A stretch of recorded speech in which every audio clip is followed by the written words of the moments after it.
अस्सलातु वस्सलामु अलैका या रसूल अल्लाह। एक ही आवाज दुरूद शरीफ किया, अस्सलातु वस्सलामु अलैका या रसूल अल्लाह व अला आलिका व अस्हाबिका या नबी अल्लाह। अस्सलातु वस्सलामु अलैका या हबीब अल्लाह व अला आलिका व अस्हाबिका या नूर अल्लाह सल्लल्लाहु ताला अलैहि वसल्लम। सबसे औला वो आला हमारा नबी, सबसे औला वो आला हमारा नबी, सबसे बाला वो आला हमारा नबी, अपने मौला का प्यारा हमारा नबी, दोनों आलम का दूल्हा हमारा नबी, खल्क से औलिया, औलिया से रसूल और रसूलों से आला हमारा नबी, खल्क से औलिया, औलिया से रसूल और रसूलों से आला हमारा नबी। बुझ गई जिसके आगे सभी मशले शम्मा, वो लेकर आया हमारा नबी। सब चमक वाले उजलों में चमका किए, अंधे शीशों में चमका हमारा नबी। जिसने टुकड़े किए हैं कमर के, वो है नूरे वहदत का टुकड़ा हमारा नबी। और कौन देता है देने को, मुंह चाहिए देने वाला है सच्चा हमारा नबी। हुस्न खाता है जिसके नमक की कसम, वो मलीह दिलारा हमारा नबी। गमजदों को रजा मुज्दा दीजे के है, बेकसों का सहारा हमारा नबी। आज की ये महफिल हजरते पीर सैयदी बुरे मियां रहमतुल्लाही ताला अलैह के उर्स सरापा कुछ के मौके पर मुनक्किद है। मैं आप में से किसी को बैठने के लिए नहीं कहूंगा, उसकी वजह यह है कि जब यहाँ बैठने के लिए जगह ही नहीं है तो आपको बैठने के लिए कहना ये मेरी तरफ से नादानी होगी। बैठने के लिए नहीं कहूंगा, जो जाए वही रहे, लेकिन इतना आपके इश्क का इम्तिहान है कि क्या आप अपने नबी का जिक्र थोड़ी देर खामोशी के साथ सुन सकते हैं? अब सबकी तवज्जो मेरी तरफ। उर्स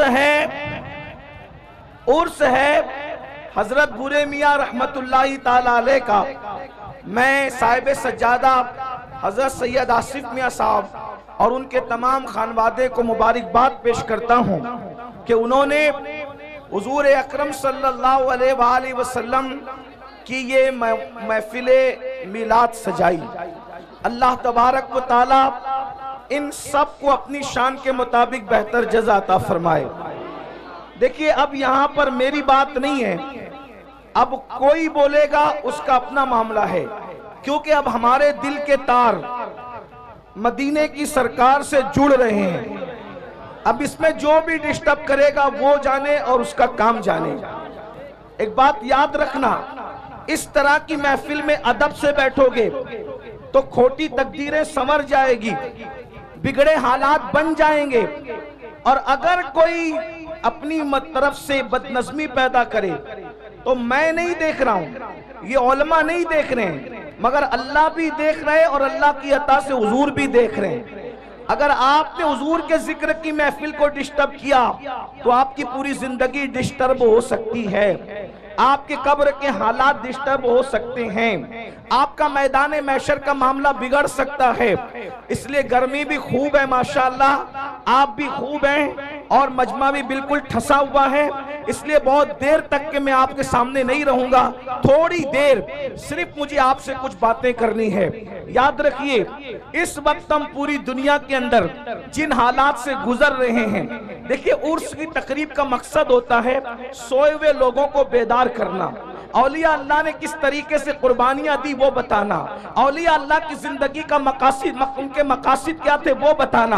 आप जरा गौर से सुने, तवज्जो अगर सबकी मेरी तरफ है, हाथ उठा करके जरा इधर बताएं सबकी तवज्जो मेरी तरफ है। अब जरा गौर से बात सुने, कौन आ रहा है कौन जा रहा है अब इसकी परवाह छोड़ दें। अब आप गौर से सुने मेरी बात को, यहां से लेके वहां तक। माएं और बहनें भी मौजूद है तो वो भी तवज्जो से सुने।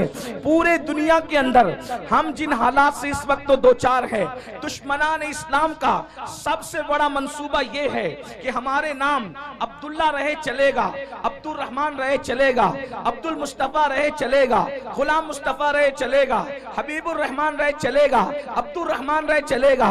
हमारे नाम मुसलमानों की तरह रहना चाहिए, लेकिन हमारा दिल मुसलमानों की तरह नहीं रहना चाहिए। सीनों के अंदर जो ईमानी हरारत है वो निकाल लिया जाए, सीनों के अंदर जो इस्लामी अकीदा है वो निकाल लिया जाए। याद रखिए, ये नापाक मंसूबा सिलेबी जंगों के बाद से, यानी सुल्तान सलाहुद्दीन अय्यूबी से जब इन्होंने जंग हारा था, उस दिन से इन्होंने मंसूबा बनाया था मुसलमानों से लड़ना नहीं है।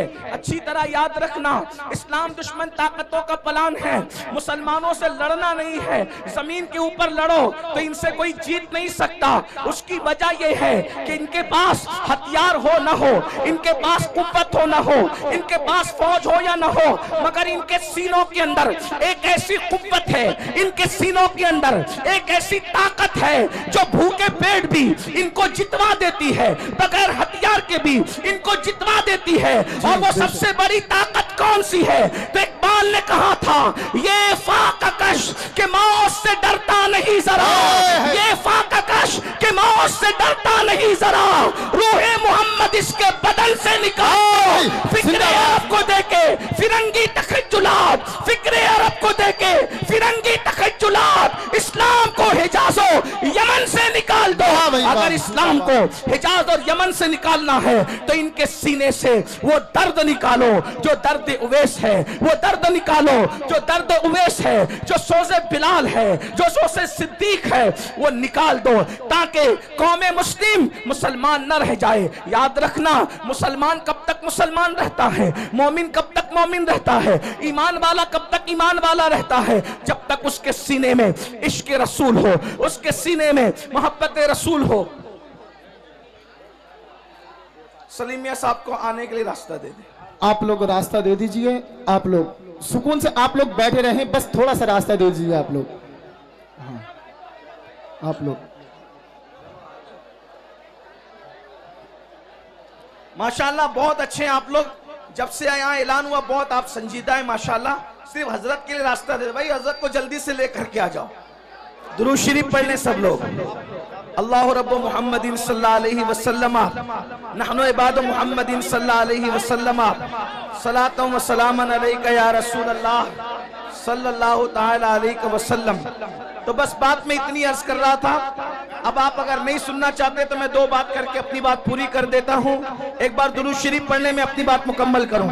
अल्लाहुम्मा सल्ली अला सय्यदिना व मौलाना मुहम्मद, क्या शोर मचा रहे हैं आप, करम वाले किराम अजमईन सलातु व सलामन अलैका या जद्दल हसन वल हुसैन वाला आली का व असहाबी का या जद्दल गौसस सकलैन। तो याद रखिए, इस्लाम दुश्मन ताकतों का प्लान, उनका मंसूबा, उनकी साजिश ये थी। 900 साल पहले ये मंसूबा बनाया गया था ताकि मुसलमानों के सीने से मोहब्बत रसूल निकाली जाए, इश्क रसूल निकाला जाए और उनके सीनों को इश्क रसूल से खाली कर दिया जाए, मोहब्बत रसूल से खाली कर दिया जाए मुसलमानों। लेकिन जैसे जैसे उन्होंने मेहनत की इश्क रसूल को निकालने की, मोहब्बत रसूल को निकालने की, अल्लाह अकबर, वैसे वैसे उनकी मेहनतें नाकाम होती गई।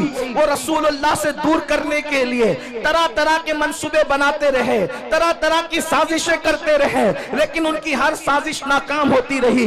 उसकी वजह यह थी कि जब भी वो साजिशें करते अल्लाह के रसूल से दूर करने के लिए, 900 साल पुरानी बात है, हमारे उलमा, हमारे मशाइख, हमारे मुकर्रिरीन जब देखते कि इस्लाम का दुश्मन जो है अल्लाह के नबी से दूर करने के लिए जो है वो माज़ अल्लाह कोशिशें कर रहा है, काविशें कर रहा है, तो वो पूरी मेहनत, अल्लाह अकबर, सर से लेकर पैर तक के पूरी मेहनत झोंक देते ताकि लोगों के दिलों में मोहब्बत रसूल पैदा हो, इश्क रसूल पैदा हो, अजमत रसूल पैदा हो।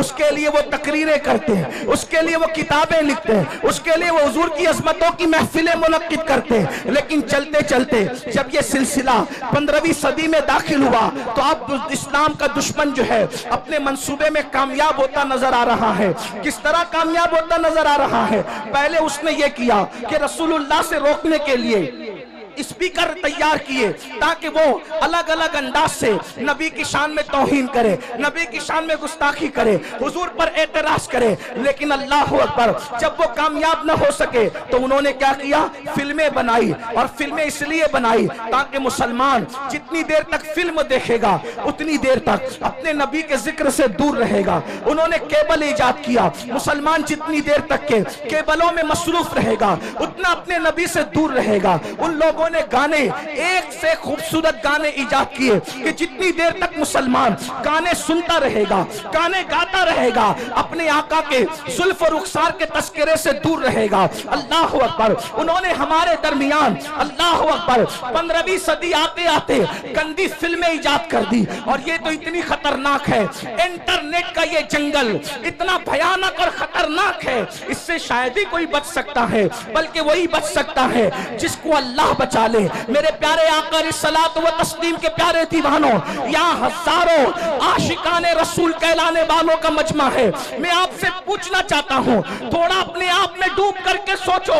ऐ मेरी कौम के जवानों, अपने आप में डूब कर सोचो। बताओ, हम 24 घंटे में कितना घंटा रसूलुल्लाह का जिक्र करते हैं, कितना घंटा हुजूर को याद करते हैं, कितना घंटा हुजूर का तस्करा करते हैं। अल्लाह अकबर। हमारी हालत तो ये है कि अल्लाह अल्लाह हमने फेसबुक पर घंटों लगा दिए हैं, लेकिन घंटों हम अपने नबी का जिक्र नहीं कर पाते। हम गानों में बहुत बड़ा वक्त लगा देते हैं, लेकिन उतना वक्त रसूलुल्लाह के जिक्र में नहीं लगा पाते। अब आप मुझे बताएं, जिसका बाप, अब तवज्जो से सुनना, जिसका बाप अल्लाह के नबी से दूर हो जाए उसके बेटे को रसूलुल्लाह से कौन करीब कर सकता है? जिसकी माँ नबी से दूर हो जाए, अल्लाह अकबर, उसके बेटे को नबी से कौन करीब कर सकता है?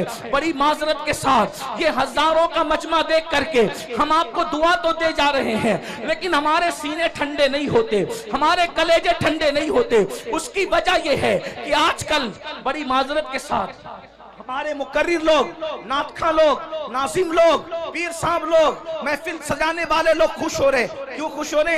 हजारों आ गए। मैं कहता हूं भाइयों, ये लोग दिल बहलाने आए, ज्यादातर लोग दिल बहलाने आए हैं। वजह हमारे, हाँ, कल तक के फिल्म देखकर दिल बहलाते थे, कहा चलो थोड़ा सा वक्त तो मौलाना लोगों से दिल बहला लेंगे। क्या बोलते हैं, चलो देखते हैं। इसलिए कि अगर ये अमल के लिए आते, अगर ये अमल के लिए आते तो कौम में इनकलाब पैदा हो चुका होता। इसलिए कि रोजाना जलसे हो रहे हैं, रोजाना तकरीर हो रही है, मुकर्रिर लोग तकरीर करते करते बेचारे इंतकाल कर जा रहे हैं, लेकिन कौम है कि बदलने का नाम नहीं लेती। लेकिन मुझे उम्मीद है हम मायूस नहीं है। नहीं इकबाल मायूस अपनी किश्ते वीरा से, नहीं इकबाल मायूस अपनी किश्ते वीरा से, जरा नम हो तो ये मट्टी बड़ी जरखेज है।